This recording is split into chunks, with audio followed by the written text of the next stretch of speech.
हाय viewers.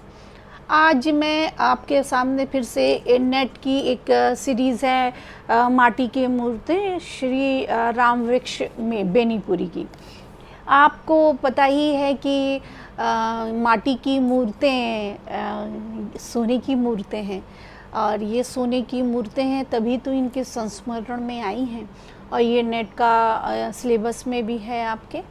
तो आप इसमें बहुत सारे संस्मरण हैं, केवल आज मैं एक ही संस्मरण पर बात कर पाऊँगी, रज़िया। इन की जो भी संस्मरण हैं बड़े दिल छूने वाले हैं, बड़े मार्मिक हैं, बड़े खूबसूरत हैं और रज़िया भी बहुत खूबसूरत है। इसलिए कि वो दिल से भी खूबसूरत है और उसकी भावनाएं भी बहुत खूबसूरत हैं। तो इस में माटी की मूर्तें बताने से पहले मैं राम वृक्ष बेनीपुरी के बारे में भी आपको बताना चाहूँगी। राम वृक्ष बेनीपुरी का बिहार मुजफ्फरपुर में 23 दिसंबर में जन्म हुआ था और वह कांग्रेस सोशल पार्टी से भी वह विधायक रह चुके थे। 1968 में उनकी मृत्यु हो गई थी और उन्होंने पत्रकारिता के द्वारा इस साहित्य की दुनिया में कदम रखा। इन्होंने तरुण भारत, गोलमाल, किसान मित्र, बालक, युवक, कैदी लोग, कर्मवीर, योगी, जनता तूफान, हिमालय, जनवाणी, इस सब में काम किया। और सब काम करने के बाद उनकी जो कृतियाँ हैं वो हैं चिंता के फूल, लाल तारा, मिट्टी की मूरत, कैदी की पत्नी। और ये जो कहानी है वो वास्तव में लोक की खुशबू में रची बसी है। जिस तरह से लोक में जब पहली बारिश पड़ती है और सोंधी सोंधी सी खुशबू आती है, ये इनकी अलग अलग जो भी संस्मरण है सब ऐसा लगता है जैसे कि सोंधी सोंधी लोक की खुशबू से भरा पड़ा ये इनके संस्मरण है। तो इनके संस्मरणों में सबसे पहले संस्मरण है माटी की मूर्तों में एक रज़िया। तो रज़िया एक चूड़ी वाली होती है और वो इतनी अधिक आकर्षित होती है कि जब ये छोटे से होते हैं राम वृक्ष बेनीपुरी तो इसके प्रति वो आकर्षित होते हैं। उसकी खूबसूरत आँखें होती हैं, खूब सुंदर बाल होते हैं, सुंदर आँखें होती हैं, उसका रंग बहुत चटकीला रंग होता है और बहुत यहाँ तक कि वो बच्चे तक को आकर्षित कर सकती है, ऐसा उसका बाहरूप होता है। तो वह बचपन में जब राम वृक्ष बेनीपुरी ने उस रज़िया को देखा तो उसके संबोधन करना चाहते थे, उसके सम्मोहन में भी गिरफ्त में आ गए उसके, और वह उसके पीछे पीछे चलने लगे। वह चंचल थी, चुलबुली थी, उनसे चुलबुलाहट की बातें करती। और फिर उसने चूँकि राम वृक्ष बेनीपुरी उनके सामने एक बालक के रूप में थे और वो उनसे कई वर्ष बड़ी थी, तो फिर उसकी शादी हो जाती है वो किसी चूड़ी वाले से ही, क्योंकि उसका काम ही चूड़ी बेचना था। और अपना दुख कहती है अपने मालिक से कि देखो हिंदू मुस्लिम होने लगा है। जब वो बड़े होते हैं, जब उससे मिलते हैं एकाएक बाज़ार में, तो उससे पूछते हैं कि अरे तुम हो? तो उसने कहा कि हाँ। बोले सब ठीक चल रहा है? तो वो कहती है कि कहाँ ठीक चल रहा है, आज हिंदू लोग मुसलमानों से चूड़ी कहाँ पहनते हैं, और फिर भी हम लोगों की ज़िंदगी चल रही है। और जो समय पहले था हम सब मिलजुल के रहते थे वो आजकल नहीं रह गया है। आजकल सबके मन मैले हो गए हैं, आपस में हिंदू मुस्लिम की भावना आ चुकी है। और इस तरीके से जब वह बोलती है तो वह राम वृक्ष बेनीपुरी की दुनिया बदल जाती है। अब कांच की चूड़ियाँ लोग कहाँ पहनते हैं, वो जल्दी टूट जाती हैं। अब तो लाख की चूड़ियाँ पहनते हैं लोग और लोगों के दिल भी लाख की तरह कड़े होते चले जा रहे हैं। ये प्रतीक रूप में लाख शब्द बोला जाता है।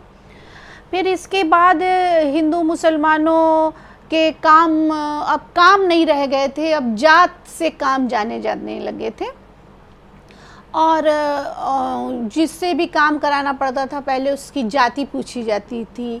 कुछ जो प्रश्न, कुछ जो समस्याएं हो गई थी, जो भारत विभाजन हो गया था, जो बहुत सारी समस्याएं देश में होती रहती हैं, बीच बीच में दंगे फसाद भी होते रहते हैं, वो सारी समस्याएं देखने में नज़र आने लगी।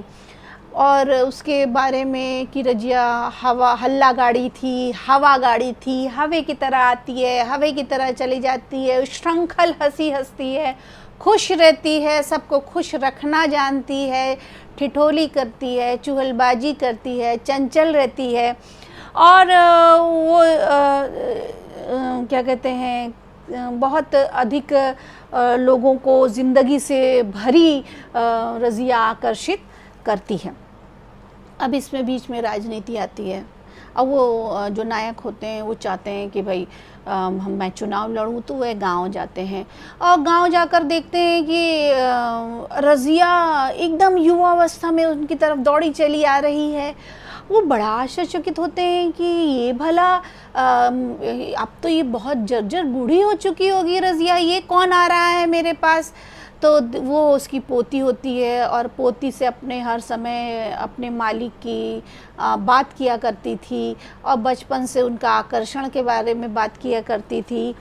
तो फिर वो उसकी जब वो आती है पोती तो उनसे कहती है कि आपको दादी ने बुलाया है, रज़िया दादी आपको याद कर रही हैं। तब आप नायक या लेखक या उनके पास जाते हैं। उसकी आँख में अभी भी वही चमक होती है, उसका शरीर जर्जर हो गया होता है, उसके बाल सफ़ेद हो गए होते हैं, वो बहुत अधिक बीमार होती है, परंतु वो देखती है और देखकर उसकी आँख में एक अजीब सी चमक आ जाती है, खुशी तारी हो जाती है। वह उनको देखकर बहुत खुश होती है और उनको बाहर तक छोड़ने जाती है। तो ये संबंधों पर लिखी गई है कि मनुष्य के संबंध आजकल गिव एंड टेक पर हो गए हैं। मनुष्य के संबंध तुम मेरे लिए इतना करो तो मैं तुम्हारे लिए उतना करूँगा, या तुम मुझे कॉल करो तो मैं तुम्हें कॉल करूँगा। पहले ये से संबंध नहीं होते थे। संबंधों में भी नैतिक मूल्य गिर गए हैं, संबंधों में भी खटास आ गई है। संबंध आजकल बहुत मतलबी दुनिया हो गई है, मतलब से संबंध बनने लगे हैं। तो ये जो माटी की मूर्तें हैं जिन्हें गांव के बाहर आपने देखा होगा कि रखी रहती हैं, बेढब होती हैं, बेशक्ल होती हैं, बदशक्ल होती हैं उन्हें, और वो गांव के बाहर किसी पेड़ के नीचे रखी रहती हैं। ये माटी की मूर्तें वास्तव में एकदम सच्ची मूर्तें होती हैं और एक दूसरे को संबंधों की गर्माहट बनाए रखती हैं, अपने को साबित करती हैं कि इंसान है वो और मशीन नहीं है। आज इस मशीनी युग में माटी की मूर्तें जो सिलेबस में आया है नेट के, तो मुझे लगता है कि ये बहुत अच्छा है, क्योंकि बच्चों को पढ़ना चाहिए, स्टूडेंट्स को पढ़ना चाहिए कि संबंधों में give and take, use and throw, इस्तेमाल करो और छोड़ दो, इस तरीके की संस्कृति को समाप्त करना चाहिए। साहित्य तो दिल की बात बताती है, साहित्य कैसे जीना है इंगित करती है। तो इस पुस्तक में पहली रज़िया पर मैंने आज एक वक्तव्य दिया। अब आगे भी इसकी कई कृतियाँ, कई संस्मरण हैं, सभी पर बात करूँगी।